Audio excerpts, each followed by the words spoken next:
10 জিলহজ তবে সাদিক থেকে 12 জিলহজ সূর্যাস্ত পর্যন্ত যেসব প্রাপ্তবয়স্ক বোধসম্পন্ন স্বাধীন পুরুষ নারী ঋণমুক্ত এবং নেশাব পরিমাণ সম্পদের মালিক থাকেন তাদের উপর কুরবানি করা ওয়াজিব।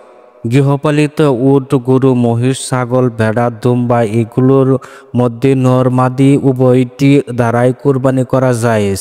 উক্ত পশু ব্যতীত অন্য কোনো গৃহপালিত প্রাণী যেমন হাঁস, মুরগি, বন্যপ্রাণী ও বন্য গরু দ্বারা কুরবানি জায়েজ হবে না। উট কমপক্ষে 1 বছর হতে হবে, গরু মহিষ কমপক্ষে 2 বছর হতে হবে, ছাগল, ভেড়া, দুম্বা কমপক্ষে 1 বছর হতে হবে। 6 মাস ঊর্ধ্বে বয়সের ভেড়া বা দুম্বা যদি এমন হৃষ্টপুষ্ট হয় যে দেখতে 1 বছর বয়সের মতো মনে হয় তাহলে তা দ্বারা কুরবানি করা জায়েজ হবে। ছাগলের বয়স 1 বছরের কম হলে তা দ্বারা কুরবানি করা জায়েজ হবে না। গর্ভবতী পশু কুরবানি জায়েজ, তবে প্রসবের সময় আসন্ন এমন পশু কুরবানি করা মাকরুহ। আর গর্ভবতী পশু কুরবানি করার পূর্বে যদি বাচ্চা প্রসব করে তাহলে বাচ্চা জীবিত সদকা করবে, কিংবা এর সঙ্গে বাচ্চাকেও কুরবানির দিন জবাই করে বাচ্চার গোশত সদকা করা ওয়াজিব, তবে জীবিত সদকা করাই উত্তম।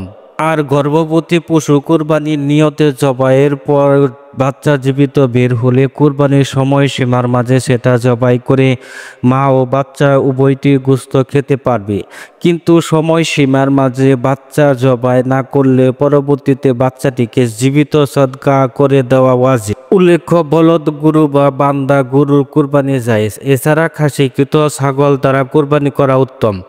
পাগল পশুর কুরবানি জায়েজ, তবে যদি এমন পাগল হয় যে কোনো খাবার খেতে চায় না তাহলে তা দ্বারা কুরবানি জায়েজ নেই।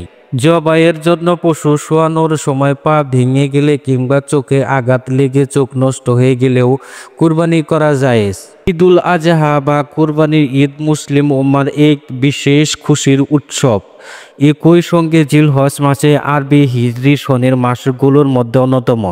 এই দিন এবং মাসটির সঙ্গে ইসলামের কিছু গুরুত্বপূর্ণ বিধান জড়িত। এর মধ্যে একটি গুরুত্বপূর্ণ বিধান হলো মহান রব্বুল আলামিন আল্লাহ তাআলার উদ্দেশ্যে পশু কুরবানি করা।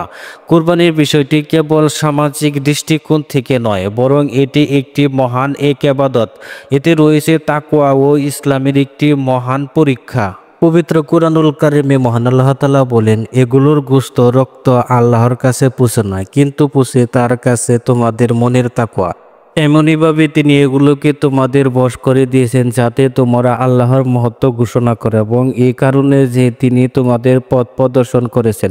সুতরাং সৎকর্মশীলদের সুসংবাদ